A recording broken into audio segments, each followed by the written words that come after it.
Après hier le constat du très grand média britannique, le Times, il s'agit là d'un regard critique du média américain qu'on appelle CNN sur la situation très déplorable en faveur de la Russie, en défaveur de l'Ukraine.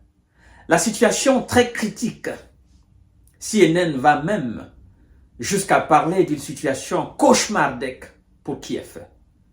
Mesdames et messieurs, nous allons voir tout à l'heure les raisons pour lesquelles ces médias occidentaux, autrefois très favorables à la percée ukrainienne, très favorables à soutenir l'Ukraine face à l'armée russe, les raisons pour lesquelles ces médias occidentaux sont en train de faire des sorties ou des prophéties ou des analyses, n'est-ce pas, plutôt favorables à la Russie.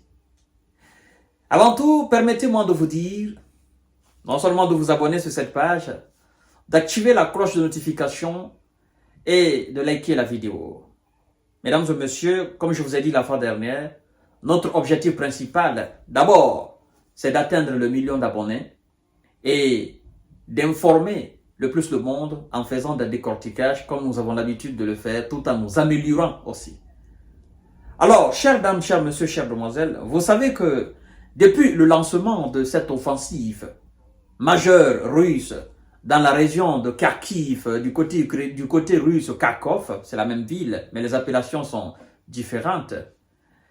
Il y a pas mal quand même de médias qui sont sortis de l'ombre et qui disent clairement ce qui se passe sur le terrain. De médias, autrefois traités ou considérés comme des médias propagandistes. Aujourd'hui, qui s'inscrivent dans, en quelque sorte, ce qu'on peut qualifier d'une forme d'impartialité, en révélant la vérité au monde. Chères dames, chers messieurs, chères demoiselles, CNN nous parle. Un cauchemar pour Kiev. La situation sur le front s'aggrave de jour en jour, selon CNN. Mesdames et messieurs, la situation sur le front n'est pas seulement mauvaise, elle continue de s'aggraver de jour en jour sur le front. D'avancées réussies des forces russes dans plusieurs directions à la fois, rapporte CNN. Et le média continue en nous disant ceci, chères dames, chers messieurs, chères demoiselles, partagez la vidéo dans tous les groupes possibles. Le média nous dit ceci. Les troupes russes progressent avec succès sur l'axe de Kharkov, occupant des zones peuplées, probablement au rythme le plus rapide depuis les premiers jours de l'opération spéciale. Ça veut dire quoi? Ça veut dire que ce qui se passe actuellement au front est inédit.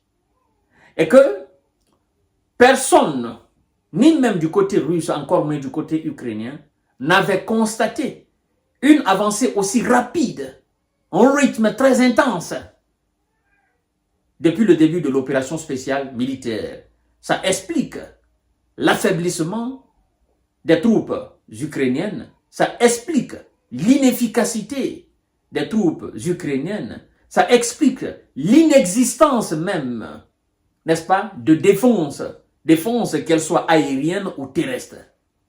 Ça explique le nombre d'effectifs moyens face au nombre pléthore, n'est-ce pas, de forces russes qui sont actuellement dans une forme sans précédent.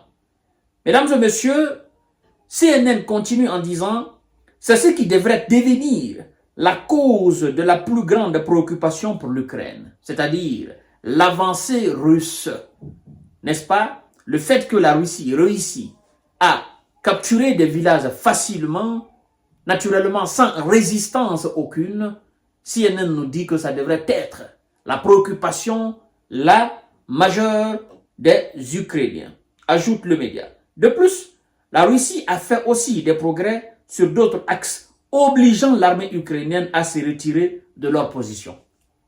Vous voyez, CNN se base sur des analyses, n'est-ce pas, de hauts responsables de l'armée américaine qui, naturellement, parlent dans l'ombre. Et donc, vu la détermination, l'efficacité, la rapidité, la dextérité, le courage naturellement des forces russes qui démolissent, n'est-ce pas, les positions ukrainiennes, les défenses ukrainiennes, les forces armées ukrainiennes et les supplétifs occidentaux sont obligés de laisser des positions à la merci de l'armée russe qui avance sans aucune forme de résistance à face d'elle. Alors, CNN nous dit ceci.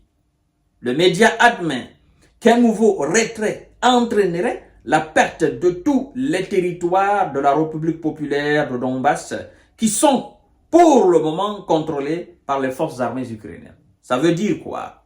Si l'avancée russe continue comme ça là, si les Ukrainiens continuent de battre en retraite comme ils ont l'habitude de dire, nous laissons des positions, c'est pour des retraites stratégiques, c'est pour des tactiques militaires, nous reculons. Si ils continuent comme ça à reculer, l'Occident et l'Ukraine finiront par perdre la République populaire de Donbass, c'est-à-dire tout le territoire de la République populaire de Donbass, bien que une partie soit actuellement sous le contrôle de, n'est-ce pas, de l'Ukraine et ses supplétifs occidentaux.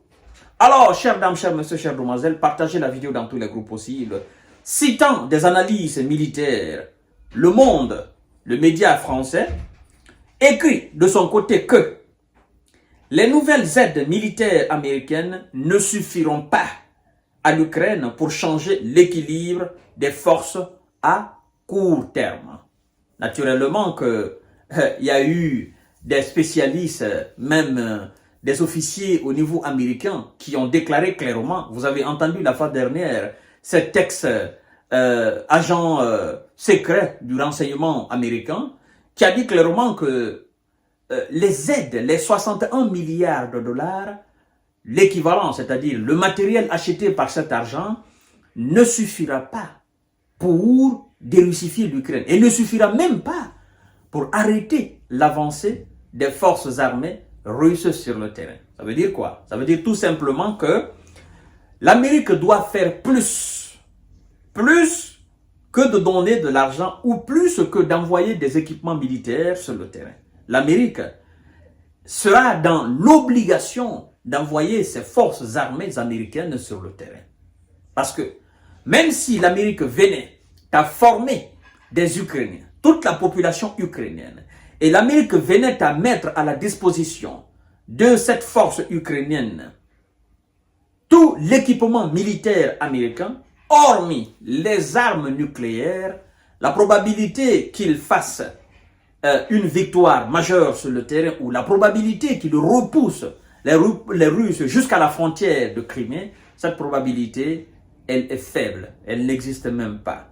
Parce que, en réalité, lorsque vous êtes face à des expérimentés, vous êtes face à des hommes déterminés qui ont le plus de moyens et qui ont des objectifs très bien fixés et que vous êtes nouvellement formés, vous manquez d'expérience, on vous a ramassé de gauche à droite pour venir défendre je ne sais quel territoire encore, naturellement, vous êtes démoralisé rapidement par cette force inégalée qui se trouve en face de vous. C'est ce qui se passe. C'est-à-dire qu'actuellement, les soldats ukrainiens et leurs supplétifs occidentaux, ils sont démoralisés. Démoralisés par les nombreux succès de l'armée russe. Démoralisés par l'avancée des Russes. Démoralisés par les armes utilisées par la Russie. Démoralisés parce qu'ils savent qu'ils n'ont aucune chance de l'emporter. Démoralisés parce que eux-mêmes, ils savent qu'ils n'ont pas la capacité d'arrêter cette force-là. Démoralisés parce qu'ils sont en train de perdre leur position. Démoralisés parce qu'ils encaissent des défaites chaque jour qui passe. Démoralisés parce que la Russie avance. Quand c'est comme ça, en réalité, il est très difficile de remonter les morales. Alors, chères dames, chers messieurs, chères demoiselles, les médias classiques occidentaux sont en train de lâcher M. Zelensky, tout comme les responsables politiques des différents pays qui, autrefois, étaient des soutiens indéfectibles, des soutiens infaillibles, n'est-ce pas, à l'Ukraine, afin qu'elle puisse l'emporter face à la Russie. Ben, c'est le début du commencement. Parce que nous avons commencé à dire depuis le début, dites la vérité à la population du monde, aux citoyens du monde, à la communauté internationale. Ne déformez pas l'information qui vient du terrain. Ne faites pas croire aux gens que l'Ukraine est en train de dominer. Ne faites pas croire aux gens que l'Occident, n'est-ce pas, avec l'Ukraine, peuvent agenouiller la Russie. C'est mal connaître les Russes. Ne faites pas croire que l'armée russe est une armée en lambeaux. Ne faites pas croire au monde entier que la Russie est en train de subir des pertes colossales. Parce que c'est le jour que l'ours va se réveiller, ça sera fatal. Et c'est ce qu'on est en train d'assister là. Et ce sont ces mêmes médias, n'est-ce pas, qui soutenaient l'Ukraine, qui sont en train maintenant de faire des analyses en défaveur de l'Ukraine et qui sont en train de révéler la vérité au final. On se dit, ben écoutez, il est trop tard.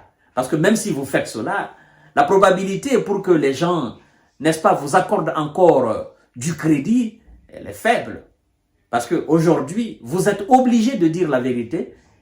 Vous ne pouvez pas mentir, vous ne pouvez pas transformer la vérité. Parce que les Russes, ils montrent toutes les images et toutes les vidéos de leur avancée. Donc, il est très difficile en ce moment de mentir aux gens. C'est pourquoi ces médias, que ce soit le Times, que ce soit New York Times, que ce soit CNN, que ce soit quoi encore, sont aujourd'hui dans une attitude de sortir la vérité du terrain. Pas leur vérité, mais la vérité du terrain. C'est la vérité du terrain qui domine actuellement. Mesdames et messieurs, à tout à l'heure pour notre série d'informations de décortiquage. Partagez la vidéo dans tous les groupes possibles. Abonnez-vous sur cette page. Mais aussi, abonnez-vous sur ma chaîne YouTube. Ma chaîne YouTube, Kanté J Visionnaire Le Vrai. Ça se passe là-bas aussi. Ça se passe ici. L'objectif, c'est le 1 million d'abonnés. Merci beaucoup. Je vous souhaite une excellente fin de journée. À tout à l'heure.